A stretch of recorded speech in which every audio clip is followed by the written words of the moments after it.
The family of the youngest of 10 people who died at the Astroworld festival earlier this month, 9-year-old Ezra Blunt, has rejected an offer Travis Scott made to pay for the boy's funeral. "Your client's offer is declined," the family's attorney Bob Hilliard told Scott's lawyer Daniel Petrocelli in a letter obtained by Rolling Stone. "I have no doubt Mr. Scott feels remorse. His journey ahead will be painful. He must face and hopefully see that he bears some of the responsibility for this tragedy." Ezra Blunt, who was from Dallas, was among the 10 people who died as a result of injuries suffered amid a crowd surge at the November 5 festival at Energy Park in Houston. He died of irreversible organ failure at Texas Children's Hospital November 14 after being placed in a medically induced coma.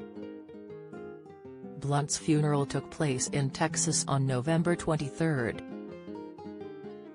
Ezra's grandparents previously told the publication that both Ezra Blunt and his father Tristan Blunt were caught in the deadly crowd surge at the concert.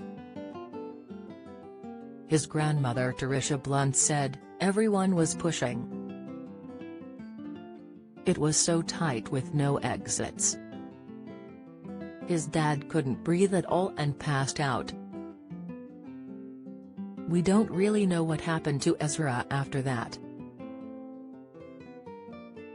Petrocelli wrote in a November 24 letter that Scott would like to pay for the funeral expenses of Blunt, and remains devastated by the tragedy that occurred at the Astroworld festival and grieves for the families whose loved ones died or were injured. Travis is committed to doing his part to help the families who have suffered and begin the long process of healing in the Houston community. Petrocelli said that the offer would have no effect on legal proceedings brought against Scott and other parties by Blunt's father Tristan Blunt.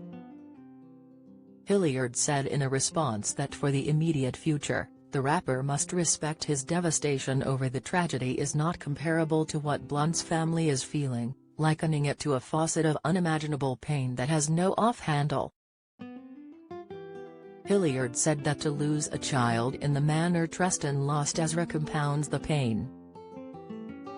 As a parent, Tristan cannot help but agonize over the terrible idea that Ezra's last minutes were filled with terror, suffering, suffocation and worst of all surrounded by strangers, his dad unconscious underneath the uncontrolled crowd.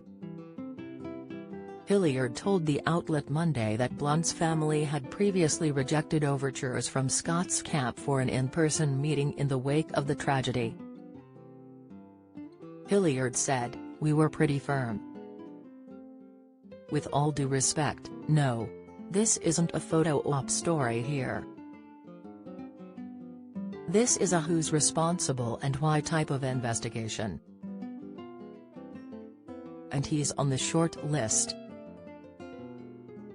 The ages of the 10 people who died in the tragedy ranged from 9 to 27, around 300 people were treated at the site and 13 were hospitalized in connection with the incident.